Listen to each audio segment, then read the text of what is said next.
I have some additional thoughts to share about Bills versus Lions, an injury update with Dr. Kyle Trimble, and my predictions for Thursday are all coming your way today on Locked On Bills. You are Locked On Bills, your daily Buffalo Bills podcast. Part of the Locked On Podcast Network, your team every day.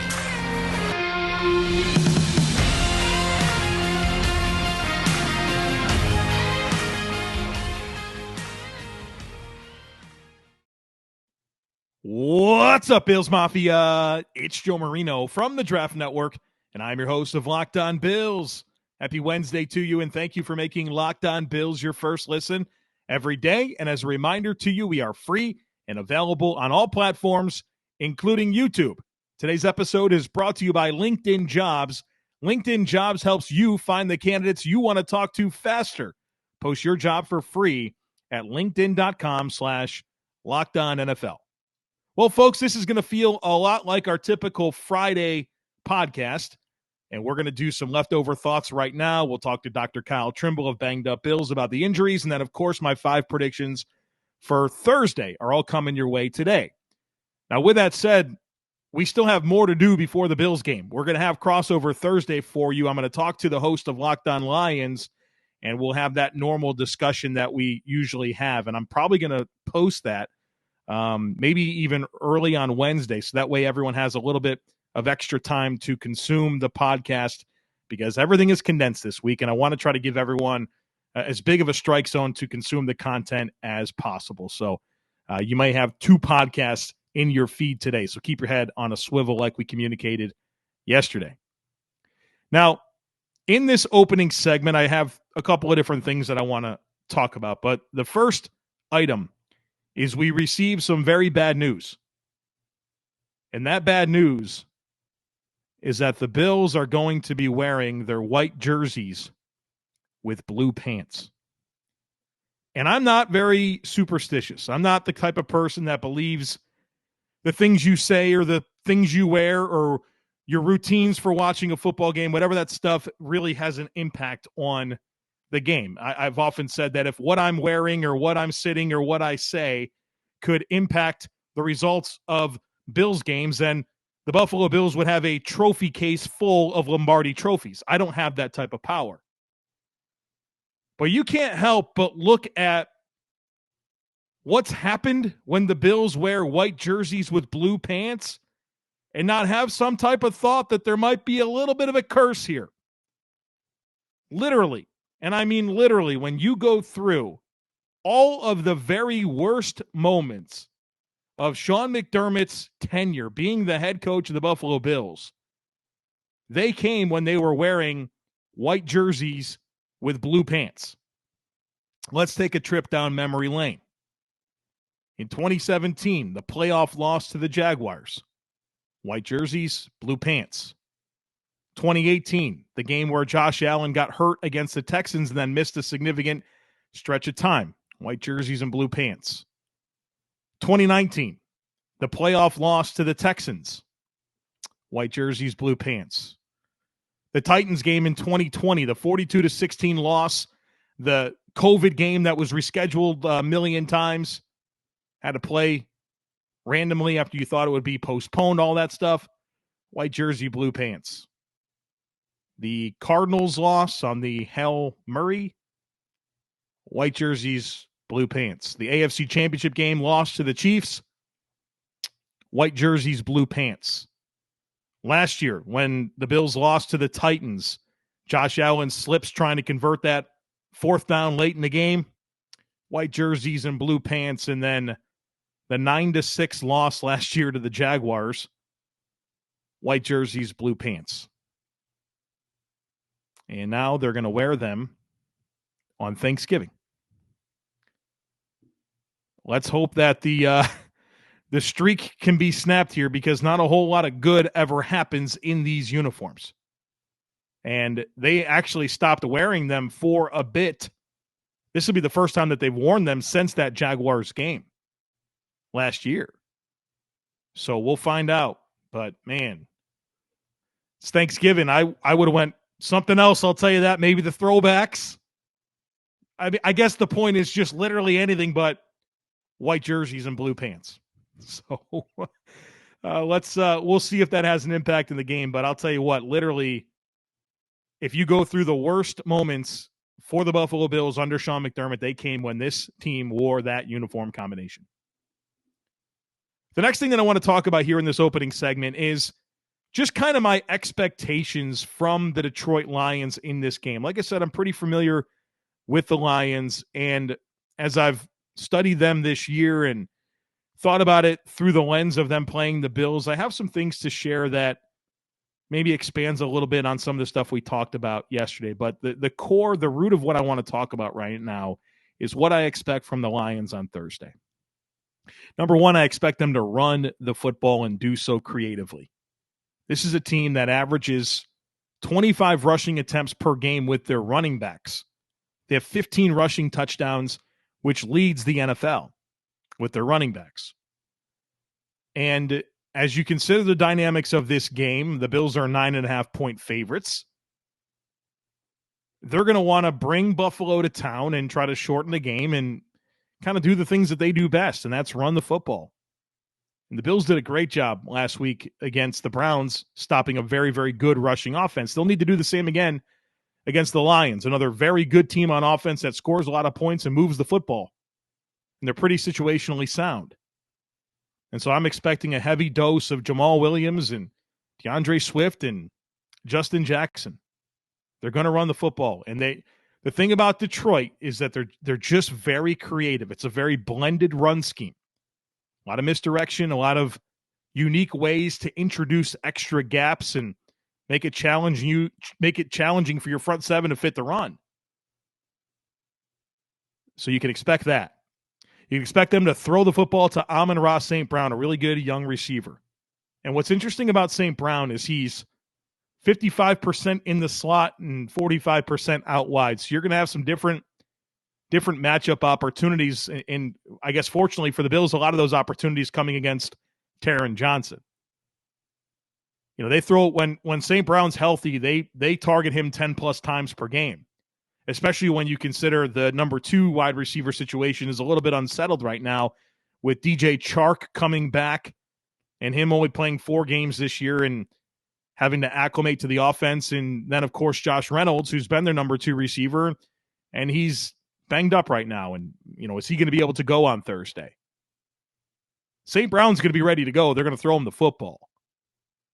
And they do a good job of getting it to him creatively as well. I think this is there's a lot of really good architecture behind this Lions offense that I think if you take the time to watch them on a weekly basis, you can just gain an appreciation for how creative they are. This isn't a team that is top 10 in scoring and yards because they have an amazing cast of characters in terms of their players, right? They have some good players. They have a good offensive line when it's healthy. But this is Jared Goff, who's a below-average starter, right, in the NFL. He's not a bad football player, but I don't think any team's lining up to have Jared Goff as a preferred starter. They don't have a whole lot at their skill positions that really strikes fear into the two opponents. I mean, St. Brown's a nice young player, but what else? So I think a lot of their success right now offensively is because they're very creative with their scheme and they maximize their personnel. So whether it's the passing game or the running game, expect creativity. And I don't mean creativity in the form of just weird trick plays. There might be some of that, and I would be ready for some of that, but it's just misdirection, the way that they flood zones, the way that they leak guys out into space, the way that they introduce extra gaps. It puts a lot of stress on a team. And that's very interesting to me for this Buffalo team on a short week. And I think there's a lot of dynamics in this football game that favor Detroit. I've already said it. It's a short week. The Bills are on the road against a tough physical team that's hot right now. Won their last 3. A lot of advantages for the Lions in this one. But I think if you kind of just look at the book on the Lions, they're really good on offense and they're really bad on defense. And I think that in some ways that is an advantage for them because short weeks always are the most tough on the offense. And the Bills as a team, but especially on offense, are very under-practiced right now, right? They haven't had much when it comes to normal practices since before the Vikings, or really before the Jets game. That's when Josh got hurt. And then, he barely practiced that week leading up to the Vikings game. Obviously, the dynamics of last week with the snowstorm, a short week this week. The Bills over the last 3 weeks are very under-practiced on offense. And for a suspect Lions defense, to me, that helps them to an extent, especially on a short week. So just some of the things that are on my mind as we get ready for this game, and I'll give you my predictions here later on. But I do have a level of concern. I do. I think there's some tough dynamics for the Bills to deal with in this football game, if I'm being completely honest with you. The last thing that I want to say here in this opening segment before we talk to Dr. Kyle Trimble and I get out of here with our predictions, I just want to say thank you. It's Thanksgiving this week, and I'm so appreciative to everybody who listens to this podcast. I've said it before, I'll say it again. This podcast has changed my life. And I want you to hear from me that I'm unbelievably grateful for your listenership, no matter if you were a day one listener back in 2019 or you just started listening or at some point along the way you came along for this journey. I'm thankful for you. And I've had a chance to interact with so many different people internationally, in person, going to games, people that will speak to me at an airport or at wherever I cross people. It's so cool. And I appreciate it so much. And I just wanted to kind of, before, not bake it into the end of the podcast right here in the opening segment, say thank you. And I'll keep doing the best I can and working hard to make sure that this podcast is always worthwhile for you. I don't take it lightly that you choose to push play. And I'll keep trying to do my best to make sure that it's worth your time. So as we are in this time to reflect on things that we're thankful for, I want you to know that I'm thankful for you and your decision to listen and support this podcast. This episode is brought to you by BetterHelp. Unfortunately, life doesn't come with a user manual. So when it's not working for you, it's normal to feel stuck. BetterHelp has connected over 3 million people with licensed therapists. It's convenient, secure, and accessible anywhere, 100% online. We've all had situations in life where we need someone to talk to, and I encourage everyone to be open to therapy. Everyone deserves to feel their best, and BetterHelp makes it easier to get that started. You just fill out a brief questionnaire to match with a therapist. And look, if things aren't clicking with that therapist, you can very easily switch to a new therapist at any time. It really couldn't be simpler. There's no waiting rooms. There's no traffic. There's no endless searching for the right therapist. You can get unstuck with BetterHelp. Learn more and save 10% off your first month at BetterHelp.com/lockedon. That's BetterHelp, HELP.com/lockedon. Bills Mafia, we all know what that sound is. It's the glorious sound of a table breaking in half from a body slam. And it's something that Bills fans do best. Now listen to this. Do you know what that sound is? It's a chip breaking mid-dip in guacamole. Not so glorious. The thing is, some things are meant to be broken, like tables at tailgates. But chips and dips? Definitely not. That's exactly why the team at Zach's Mighty Tortilla Chips set out to create a chip that can actually handle dips without them breaking. Talk about game-changing. I love these chips. My wife and I, we have dips all the time. Buffalo chicken dip, guacamole, salsa, of course. And we know that the Zach's Mighty Tortilla Chips are sturdy, crunchy, and delicious. They're perfectly seasoned and made from organic Flint corn grown in upstate New York. You can find Zach's Mighty Tortilla Chips at all Wegmans locations in the chip aisle. Zach's Mighty, break tables, not chips. I'm joined now by Kyle Trimble. He's a doctor of physical therapy. He runs bangedupbills.com.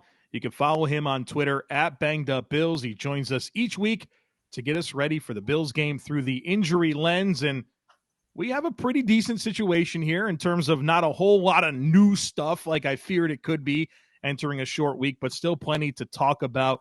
Kyle, I want to start with a couple of guys that missed last week and see if you have any level of optimism for them playing this week, and that's linebacker Tremaine Edmonds, who has a groin heel injury, hasn't practiced all week, probably not looking good there. Same with Gregory Rousseau, ankle injury. He was limited on Monday.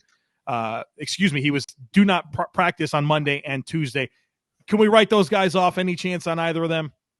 I would say so. I do know that Rousseau was listed week to week when he suffered his left high ankle sprain against the Jets in week 9, and he hasn't even really been trying to get out there and practice at all. Just that's how they've operated with the high ankle sprains. As for Edmonds, they said that it would be a stretch for him to play on Thursday. Looking back now, they definitely took the risk of having him play against the Minnesota Vikings. We saw the difference maker he was in the first half compared to when he went out before the second half. And it was calculated risk to have him go out there play not 100% for a chance at winning. We saw the team be able to play well without him. We saw Matt Milano do very, very well without him on Sunday. And I think they're going to take that same approach going into Thursday game, allowing Edmonds to at least get right for next week against the Patriots. Yeah, 3 straight division games after this one, right? So you're probably thinking a lot about that. The Bills haven't won a division game yet this year, which is absolutely crazy to me that we are going to be beyond Thanksgiving before that happens. We had 2 new injuries from the game that I want to talk about here, and that's A.J. Epinesa, who hasn't practiced all week with an ankle injury, and then Mitch Morse, who hasn't practiced all week, again with an ankle injury. Now, I think we have 2 different situations here. Epinesa, he got injured and didn't finish the game. Mitch Morse did finish the game, and so I think there's some level of hope that maybe he can go. Give us the honest answer here. So we'll start off with Epinesa. I went back and looked at the film. He injured it during the first defensive series in the game on Sunday. And I found the last 2 plays where he was in, and there really wasn't a mechanism of injury, which was really interesting. Like, he was sliding around, and he had almost got to Brissett on his last play and slid on the left ankle, but there wasn't that rolling motion. I didn't see that eversion dorsiflexion with the high ankle sprain. I didn't see anything that suggested anything was going on with an actual ankle injury. So it was really weird when he was questionable, ruled out, and then in a walking boot. But it seems to be an ankle sprain. They didn't say he's week to week or whatnot, but he's not going to play just based off the wording they're saying after the press conference on Monday.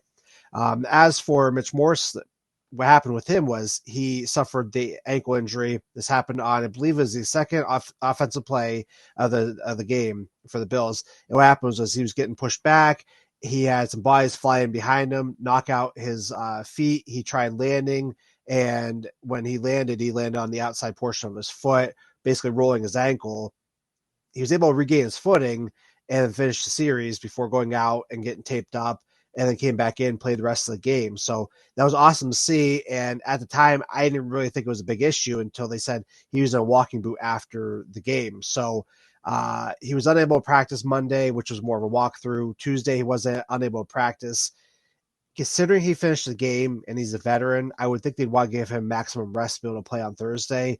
But even with a low ankle sprain, those are, I think just about everybody's had some type of ankle sprain of the low ankle variety at some point in their lives. It's something you could play through. It's going to limit you. But just when you're playing NFL football and you're going on a short week like that, do you want to get your veteran guy out there to try to rush him back out there? Or do you say, hey, it's against the Lions. I know they've won 3 straight, but this is why we have depth for this reason. Let's give him a break there. I almost want to say let him rest, but he's also the kind of guy that's going to try to play because he's that kind of guy. So I assume he's going to be questionable because we are recording on this Tuesday afternoon after the injury report came out. I have to wait and see what happens with him. But if he does sit out, good for them. That's why you have the depth and get him ready for the division games. Well, it certainly sounds like we can expect a practice squad call-up at defensive end. I'm guessing with Rousseau unlikely, with Epinesa unlikely, probably a Mike Love situation, and that's a guy that's been around. So we'll see. If he gets called up, he's going to play. He'll probably play 25, 30% of the snaps. So could be that type of week, and that'll be interesting to see if Morse can't go, if it's plugging in Greg Van Roten at center, if they do the musical chairs and try to slide over Ryan Bates and then put Quessenberry at guard. So we'll we'll find out all of that soon enough, but it doesn't sound like there's any certainty with the status of either of those players, Epinesa or Morse. Real quick on one here, Kyer Elam. He's missed the last couple of games, but he's practiced in full all week. You think there's a good chance he plays Thursday? I would expect so. He was questionable heading into the game, even with full practices last week. And at the time, he had suffered a left ankle injury against the Jets. It looked like he suffered like a low ankle sprain, but he also jammed the ankle trying to slow down, which could have suggested a bone bruise, minor one at that. And so he sat out week 10, was questionable for week 11, did not play. The fact that he's practicing a full different times last week and then did not play suggests that he just wasn't quite ready. I would expect with having the extra time off and then on Thursday, I would hope he'd play, but I'd be real surprised if he doesn't, because that would suggest that he had another setback, which the Bills, they typically don't have guys have setbacks with how they advance guys through their workloads. Last thing for you today is Josh Allen. Not that we're concerned that he's going to play or not, but just kind of interested in what you've been able to pick up here now that we've had a couple of games with him playing with his elbow injury, and what you've seen there, but also some excitement I feel like I gathered from him not wearing the elbow brace in practice on Tuesday. That seemed like a buzzy topic on social media, at least. So just any thoughts that you have as you layer together all the clues like you typically do, and any insight that you have on Josh Allen's elbow? So Josh Allen said he didn't wear the sleeve, the brace on Tuesday because they were not expecting to have any contact, which he could then throw the confidence on that he wasn't going to have any incidental contact in that elbow that could cause a setback there. So he came out and said that, which says, okay, that's fine. I don't foresee him ditching that brace for a long time. I could see him wear for the next month, potentially the rest of the season, just because how much the elbow, the shoulder, everything on that right side, that right arm of his means so much to the outcomes for this franchise. So he's not going to do anything that could potentially lead to him missing games or having any problems. So while it's great to see him not having to wear that brace, that ligament in there is still not fully healed. I still believe he had grade 2, even if it's a minor, because we did see that report from Will Carroll, the injury expert, who said they would 10% tear, and all the other stuff that was leading up to that Vikings game said that he had some damage in there. It's going to take some time for that ligament to heal fully. And then we're even still seeing some of the issues with that in the game there. So like, he's still throwing great, but that first few series of the game, that touch was off. He seemed rattled. That might have been more due to the lack of preparation due to the snowstorm, everything that went in with that. But he still isn't 100% with that.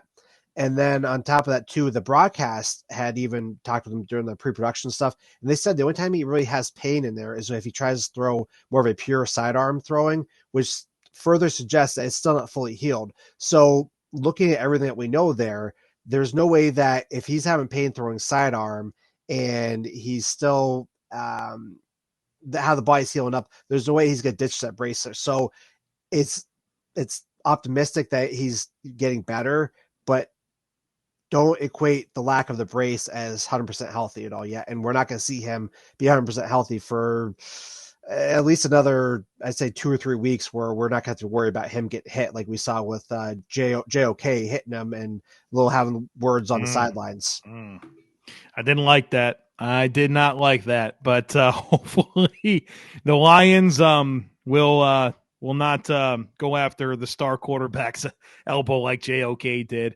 Last question for you. How does the Bills fit into your Thanksgiving? Are you going to eat before the game, after the game? Do you got to travel all over the place? What's it look like for you? Well, we're staying put with a 3-week-old baby, so yeah. I'll tell you that.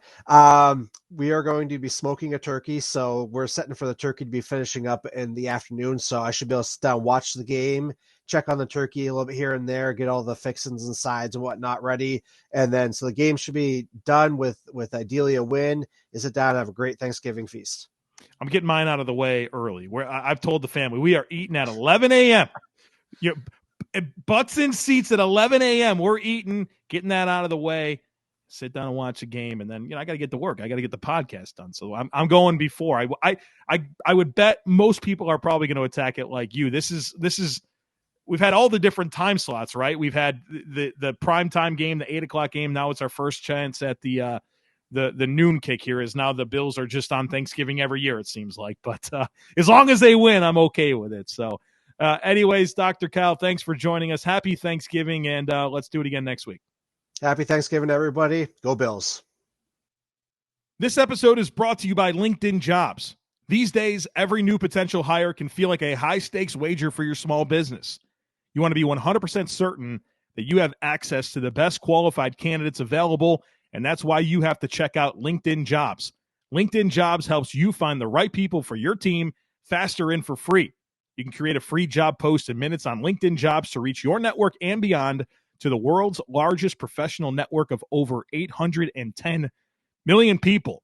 LinkedIn has simple tools like screening questions to make it easy to focus on candidates with just the right skills and experience so you can quickly prioritize who you'd like to interview and hire. That's why small businesses rate LinkedIn Jobs #1 in delivering quality hires versus leading competitors.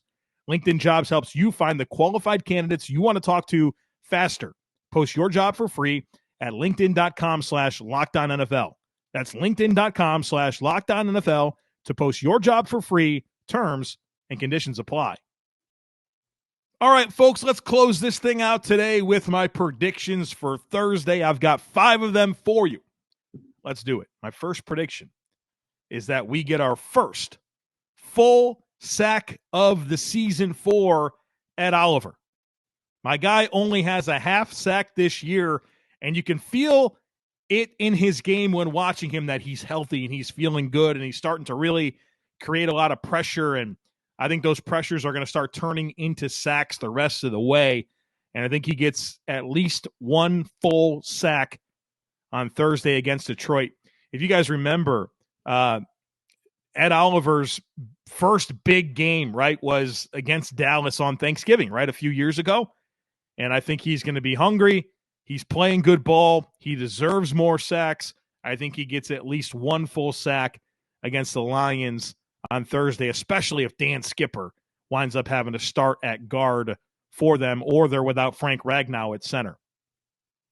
Number 2, I am predicting a touchdown from Dawson Knox.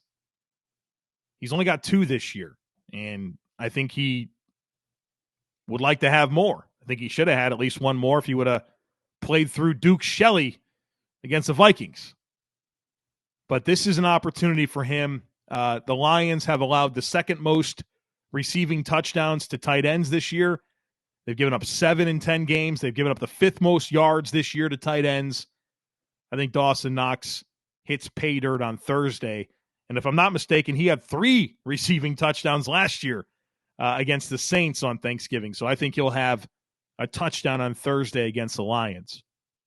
Number 3, I have Josh Allen accounting for at least 3 touchdowns. And I know that that's somewhat normal for Josh Allen, but it hasn't been normal lately. Hasn't happened in the last 4 games. I think we're going to see vintage Josh on Thursday. I feel like he played the type of game he needed to against the Browns. We're getting further removed from when that elbow injury happened. This is a bad Lions defense. I think you're going to see Josh Allen have a big performance. And how to measure that is difficult. I think he's going to have a lot of yards, but I figured if I said he had 3 touchdowns, that would be a good way for me to indicate that I believe Josh Allen's going to have a big day on Thursday afternoon. Number 4, I am predicting 100 rushing yards from Bills running backs. Right now this season, they're currently averaging 82 per game, and that's considering both of them had 86 last week against the Browns. The Lions' run defense is poor. They're giving up over 5 yards per carry this season. And I think the Bills gained a little bit of confidence last week with how they can run the football with running backs. I think they're going to want to do it again this week. And I think you're going to see good production again from Devin Singletary and James Cook, with them combining for at least 100 rushing yards. And then lastly, do I think that the Bills win this football game? I do. I think the Bills get another win and improve to 8-2, and we have ourselves a Victory Friday conversation here on the podcast. I just think the Bills are a more complete team with more veteran players. And I like a lot about what Detroit has. I think they have a lot of advantages in this game. I'm concerned about this game. And I talked about that a lot yesterday and even in the opening segment of this podcast. But I feel like they just don't have enough on defense to slow the Bills down. And I think they're going to give it everything they have. They're going to be competitive. They're going to score some points. But I don't think they'll score enough to knock off the Bills. I think that Browns game, I don't want to call it a get-right game because I think there was still some things left to be desired in that football game. But I think them embracing that script was important. And proving to themselves in a way that they can win that style of game. And we could have another game very similar to that on Thursday. But I think the Bills' offense will be a little bit more dynamic situationally when they get into the red area, when they are in third downs, and they're not going to attempt 6 field goals again. I think you'll see a couple of those field goals turn into touchdowns this time around. So I'm in on a Bills win for Thursday and need it, right? You don't want to be having Thanksgiving, right, and enjoying time with your family, and you're going to watch a Bills game and they don't win. That's not going to make for a great holiday, so we don't need that.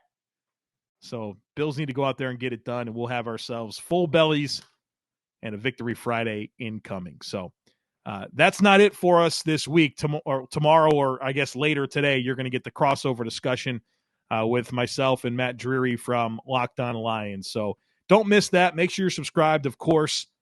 Post-game at some point on Thursday, I'll pull away from the family and get the podcast recorded for everyone, and hopefully it's a Victory Friday, our first Victory Friday of the year, and then we got a chance for another Victory Friday next week. The Bills play again on Thursday night next week in New England. So a lot to talk about here on the podcast. Don't miss anything. And like I said, make sure you're subscribed. I always love it when you rate, review, and share the podcast.